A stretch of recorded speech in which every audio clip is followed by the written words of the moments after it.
11 minute का भजन हमारे रामसिंह भाई साहेबराव जी भासू जी राठौड़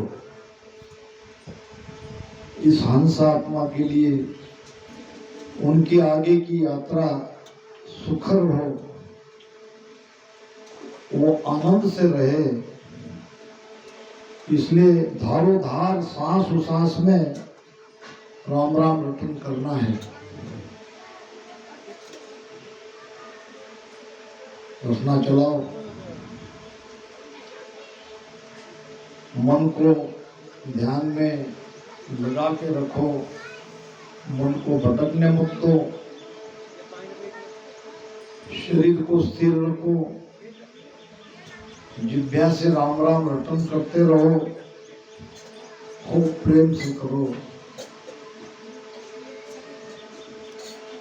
आज हमारा एक भाई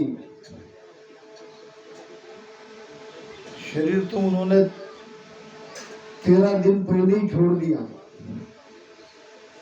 मगर उनकी आत्मा का आगे की जो यात्रा है वो अभी प्रारंभ होगी।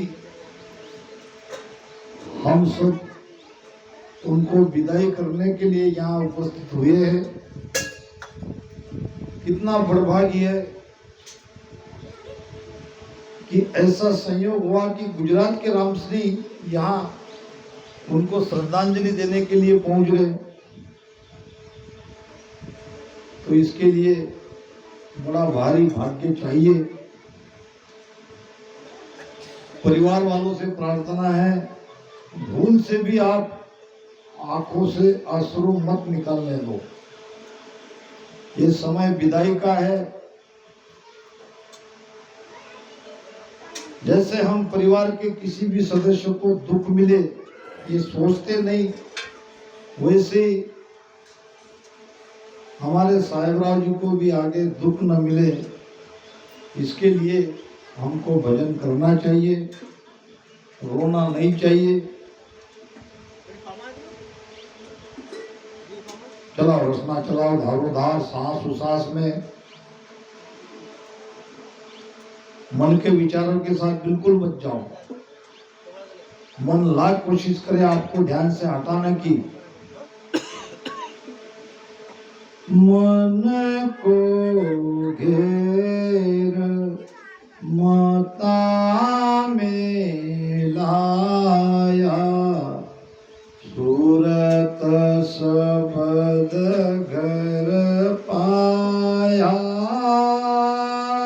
राम मन को घेर माता में लाया, सूरत शबद घर पाया। मन और पवन मिल्या नाभि में, मन और पवन मिल्या नाभि में। उलट पीछम देश आया होगी गन में, अनहद बाजे बारी। अनहद की ध्वनि पहले अस्पष्ट, धीरे धीरे, फिर थोड़ा ज्यादा तेज, और फिर ऐसी तेज कि आप चाहकर भी श्रुति को हटा नहीं सकते। ऐसी अनहद की ध्वनि 10 प्रकार की सुनाई देगी। सबसे पहले जो सुनाई देगी वो भ्रमर के जैसी, जैसे रात में हम कहीं जाते हैं तो रात कीड़े की आवाज आती है। अनहद की पहली ध्वनि जो सबसे स्पष्ट सुनाई देती है वो भ्रमर की ध्वनि है। चलो रसना चलाओ, 11 मिनट का सुमिरन करना है। बड़ी मुश्किल से 5 मिनट हुए हैं और हमको 6 मिनट तक श्रद्धांजलि के लिए ये भजन सुमिरन करना है। दारो दार रसना चलाओ, खूब रसना चलाओ, मन को घेर मता में लाया। मता में मतलब भेद में, श्वास में, श्वासा में मन को लगाना है। मन को लगाना है यानी श्वास को देखते रहो, खाली कुछ मत करो, जिभ्या से राम राम करो और अपनी आती जाती श्वास को देखते रहो। वो जिभ्या बराबर राम राम करती रहेगी और आपका मन श्वास को देखता रहेगा, कहाँ तक जाता है, कहाँ तक वापस आता है। श्वासों को देखते रहो, इसको कहते हैं श्वास में मन को लगाना। यानी श्वासा की जो आने की और जाने की स्थिति है, इसको निरखना, इसको देखते रहना। केवल श्वास उश्वास में देखने से ही सारा काम हो जाएगा। श्वास कहाँ से आती है, कहाँ तक जाती है और वहां से वापस कहाँ तक जाती है, बस यही देखते रहो, यही करते रहो और रसना राम राम करती रहनी चाहिए।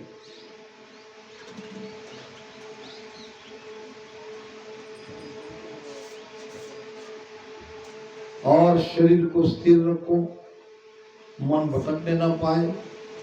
शरीर अस्थिर हो गया तो मन को चांस मिल जाता है, फिर तरह तरह के दर्द, हाथ पैर दुखने शुरू हो जाते हैं और मन को एक चांस मिल जाता है सब करने के लिए। इसलिए मन से श्वास की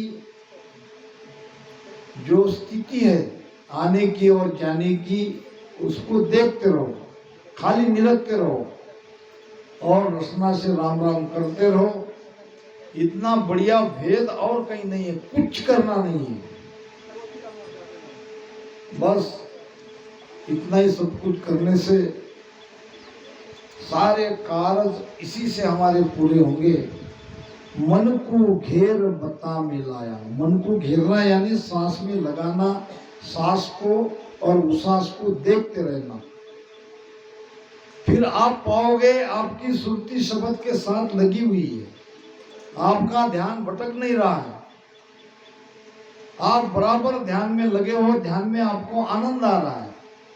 अगर आपको अभी ध्यान में आनंद नहीं आ रहा है तो मन आपका भटक रहा है, मन को आप उस काम में नहीं लगा रहे हो जिसमें कहा गया है आपको। अगर आप मन से श्वासा की लंबाई या श्वासा की गति को आप देख रहे हो तो आपको भजन में आनंद आ ही रहा है, ये निश्चित है।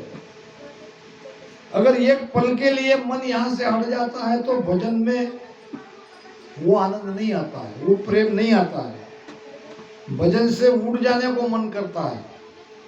अगर ऐसा हो रहा हो तो तुरंत मन को श्वासा में लगाओ। मन को घेर मता में लाया, सूरत शब्द घर पाया। सुरती शब्द के साथ मिली हुई है, ये आपको अनुभव में आएगा। मन और पवन मिलिया नाभि में, श्वासा की गति नाभि तक आती है। अब ये मन श्वासा के साथ में आती जाती श्वास में लगा के नाभि तक आता है, नाभि से वापस जा रही है श्वासा और ये मन बराबर निरख रहा है, देख रहा है। फिर कभी भी आपका पिछम का मार्ग खुल सकता है, सुषुम्ना नाड़ी आपकी कभी भी जग सकती है।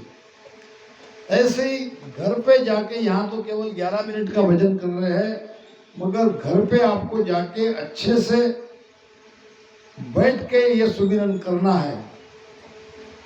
मन और पवन मिल्या नाभि में, उलट पिछम दिस आया। उलट के पिछम के रास्ते से आपकी चेतना धीरे धीरे ऊपर चढ़ रही है या चढ़ने वाली है, ये आपको महसूस होगा।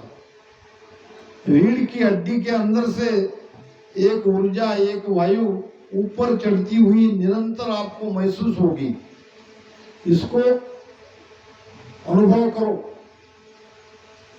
आज नहीं भी हो रहा है तो ये आगे होगा, इस बात को अपने ध्यान में रखो। बस थोड़ा 1 मिनट और, फिर हमारा जो श्रद्धांजलि का कार्यक्रम है हमारी तरफ से हमारे भाई साहेबराव जी के लिए हमने पूरा किया। आगे और भी मेहमान आने वाले हैं, बहुत बड़ा समाज यहाँ श्रद्धांजलि के लिए ही यहाँ पे आने वाला है, कुछ कुछ आ भी चुके हैं। तो वहाँ और कार्यक्रम होगा, उस कार्यक्रम में हम सबको वहाँ भी हाजिर रहना है। अब भजन के बाद तुरंत उत्सव आरती करेंगे। उत्सव आरती ज़्यादा समय उसमें नहीं लगाएंगे, एक ही यानी एक बार की बोल के निकल जाएंगे। 3 उत्सव आरती यहाँ पे गाई जाएगी। आदि सद्गुरु, सर्व आत्माओं के सद्गुरु, सर्व सृष्टि के सद्गुरु, सद्गुरु सुखराम जी महाराज धिन्न हो, धिन्न हो, धिन्न हो। राम स्वामी, राम राम, राम राम सा, राम राम सा।